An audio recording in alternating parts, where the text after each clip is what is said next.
Hi everybody, my name is Rabbi Claude Vertwolf, and as well as being a member of Bushi, I'm also very privileged to be the minister, one of the ministers at Staines and District Shul, which is a very, very special community, very close to my heart, as is Bushi.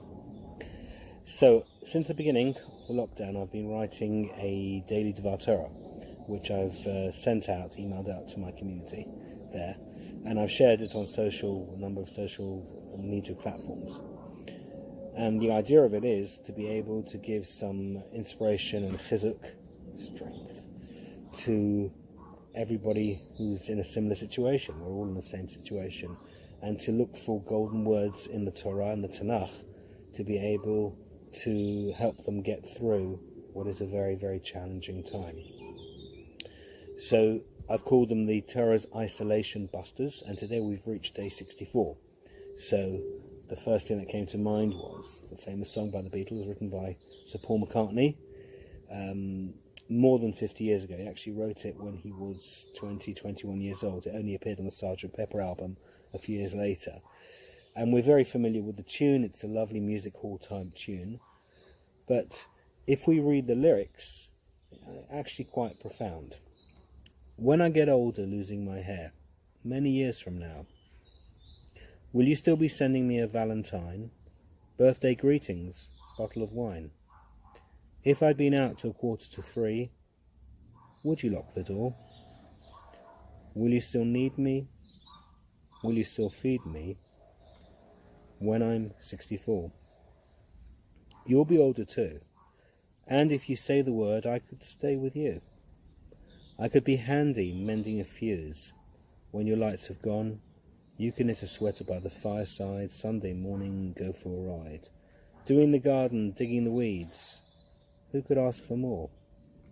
Will you still need me? Will you still feed me when I'm 64? And he goes on to talk about, they go on holiday together, that sort of thing. It's a very profound message, because he's asking the question that I think is on everybody's minds, when I get older, will people still care about me? Will they still want me to be part of their society?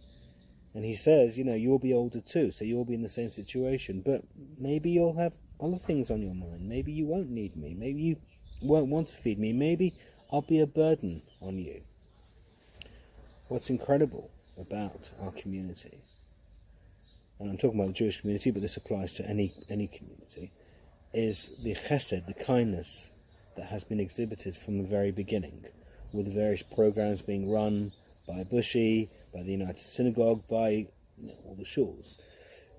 Remembering that we're all in the same situation, and that it's very, very difficult for people, particularly the elderly, to find themselves in isolation. I have elderly parents myself, and so I can relate to it both on a spiritual basis and on a personal basis, and I see how they're suffering and the kindness that's been shown to them. I'm not talking about just for myself, I'm talking about for other people, from their neighbours, is reflected across the community, and that they don't feel totally isolated and left out, and they don't ask the question, will you still need me? Will you still feed me? Am I a part of your life? Am I somebody who still matters? Now that I've reached this venerable age of 64 or 75 or 80 or 90 or whichever age, am I still as important to you?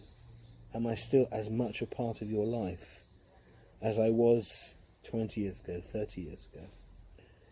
And if we look at the festival of Shavuot that's coming up and the book of Ruth, Rabbi Sachs, in a wonderful essay at the beginning of his Machzos, talks about the word chesed, and he says that chesed is mentioned 3 times in Megillat Ruth. It's not mentioned at all in Kohelet and Ecclesiastes, but it's talked about 3 times. And you think about it, you think about the chesed, the kindness shown by Ruth towards her aged mother-in-law. Remember, both of them had been through the most horrific of times. They were both widows.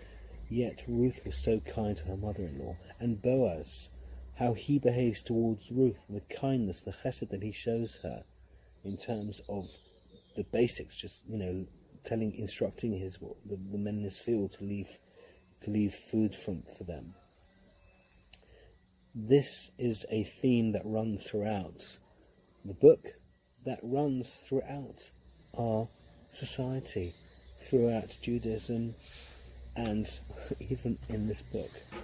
So maybe next time when you hear the song, if you think about it, and you can relate to it a little bit more, and we think about those important people who are so loved and treasured in our community from all ages, but particularly those who are not as young as they used to be. Let's make sure that we need them, and we show them that we need them, and that they get fed, both from a physical point of view and a spiritual point of view. And we show that the Book of Ruth and the messages of the Book of Ruth really live with us throughout the year.